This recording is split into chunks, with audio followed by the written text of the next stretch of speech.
Our next story is about a program that brings music to underprivileged children. Kids gain access to music instruments and lessons from some of LA's finest classical musicians.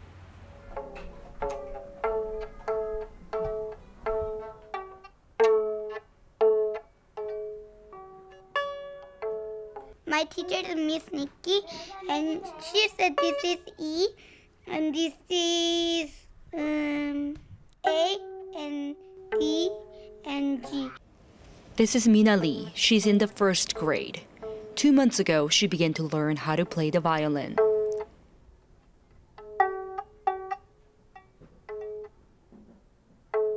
처음에는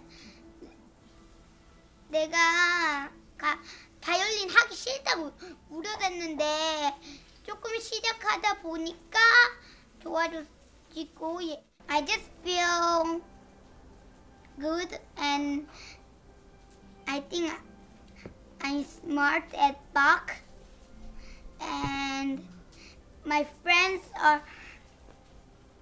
are smart in Mozart, meet friends and doing violin, all doing music, all the things that I could do. After moving to Los Angeles from South Korea 2 years ago, Mina's family settled in this one-bedroom apartment.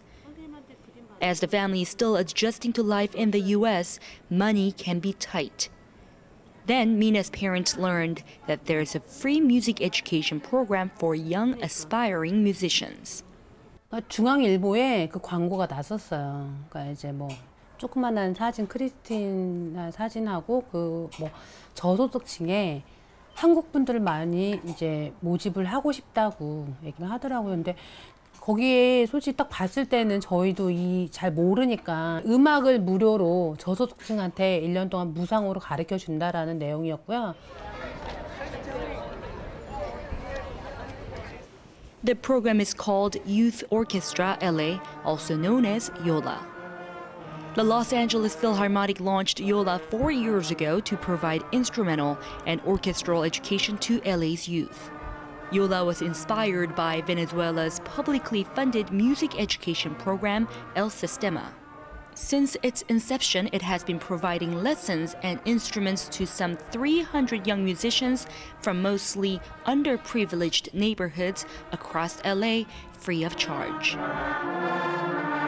About 35 years ago, a man named Jose Antonio Abreu started El Sistema in Venezuela, and it was started on this idea that music is a tool for social action, for social change. And so when you start your life in music, you have this avenue into something new. So he would go into communities that didn't have music, which in Venezuela was most communities, and worked with the government to get them instruments and teachers. And over 35 years, this melded into a program that has served nearly 3 million students in the country of Venezuela. And back in, I think, 2005 was the first time Gustavo conducted the LA Philharmonic, and the program began several years later in 2007 with just 80 students in South LA. That program has now grown to 340 students, and we are adding our second program, YOLA at OLA, which serves just over 100, and hoping that that will continue to grow as well.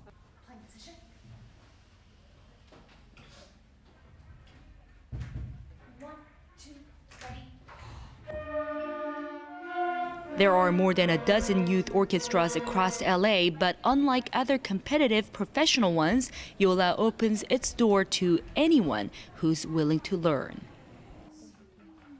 Our program is all about access. The entire point is that we're giving access to music education to children who otherwise wouldn't have the opportunity. This youth orchestra program is different from other youth orchestra programs because it is access-based. So many of these families have been feeling like, I don't know if the classical orchestra world is really for me or really for my community.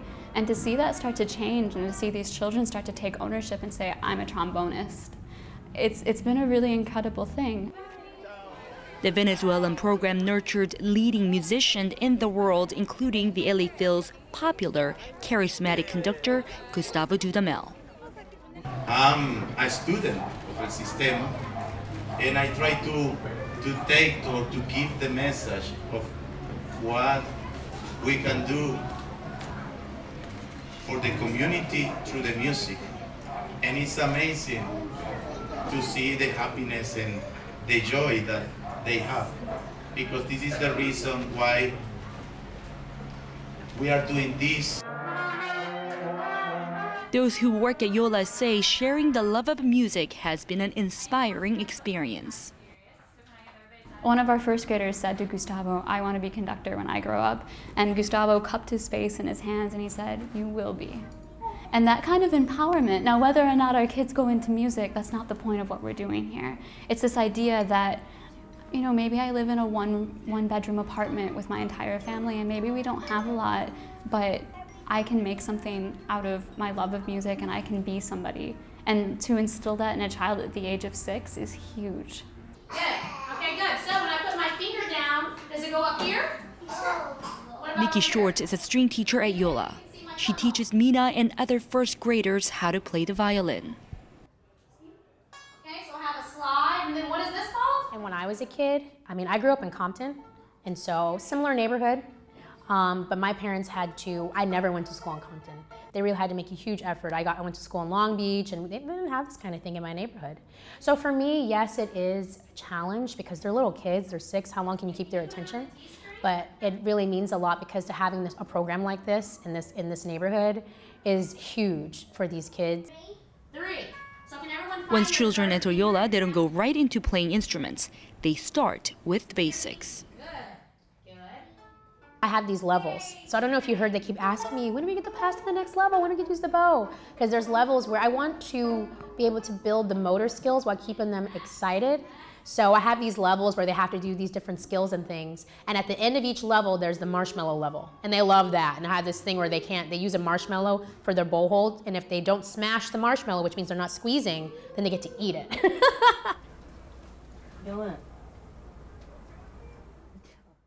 For Mina's family, YOLA gave them an opportunity that they never thought possible.